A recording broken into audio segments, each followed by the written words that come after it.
এখন একটা ভাগ দেখো যে ভাজকে দশমিক আছে, এই উপরেই একটা ভাগ আছে, খেয়াল করো। ডান পাশের চিত্র অনুযায়ী ক এবং খ দুইটি লোহার দণ্ডের প্রত্যেকটির ওজন 12 কেজি। এই একটা লোহার দণ্ড, এই একটা লোহার দণ্ড, একটা 3 মিটার আর একটা 2.4 মিটার। তাহলে প্রতি মিটারের ওজন কত? দেখো 12 কেজিকে যদি আমরা 3 মিটার যেটা আছে সেটা খুব সহজে যদি আমরা ভাগ করি তাহলে এটা 4 বের হয়। প্রতি মিটারের ওজন হবে 4 কেজি, তাই না? এখানে 3 মিটারের ওজন 12 কেজি। 3 মিটারের ওজন 12 কেজি, তাহলে প্রতি মিটারের ওজন 4 কেজি। এখন যেটা হলো, এখানে 12 কেজিকে যদি এই দণ্ডটা আছে তোমার 2.4, এখন এইটাকে আমরা কিভাবে ভাগ করব? এই ধরনের ভাজকে দশমিক থাকলে কিভাবে ভাগ করব, এটা হলো মূল বিষয়। এর দুইটা পদ্ধতি আছে। একটা হলো আমরা ট্রেডিশনাল নিয়মে করতাম, সেটা হলো এরকম, ধরো যে 12 আর 2.4 দিয়ে ভাগ। হ্যাঁ, এটা হলো আগের পদ্ধতি, খেয়াল করো।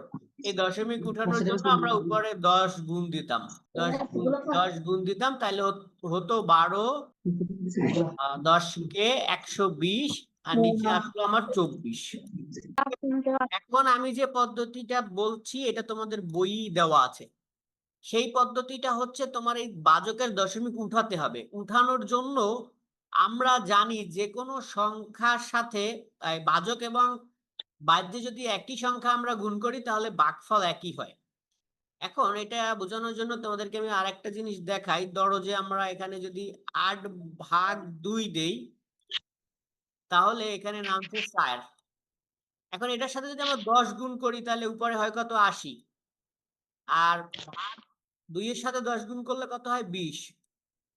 ভাগফল কি 4ই নামছে না? 10 গুণ, দুইটার সাথে 10 গুণ করছি, দুইটার সাথে 10 গুণ করছি, বুঝছো? এটা কেন করছি? এইখানে এখানে তোমাকে ভাজকটা ফ্রি করতে হবে, মানে দশমিক উঠাই ফেলতে হবে। এখন দশমিক উঠাই ফেলানোর জন্য আমি 10 গুণ করব না 100 গুণ করব সেটা ডিপেন্ড করে আমার এই দশমিকের সামনে কয়টা সংখ্যা আছে, দশমিকের পরে কয়টা সংখ্যা আছে।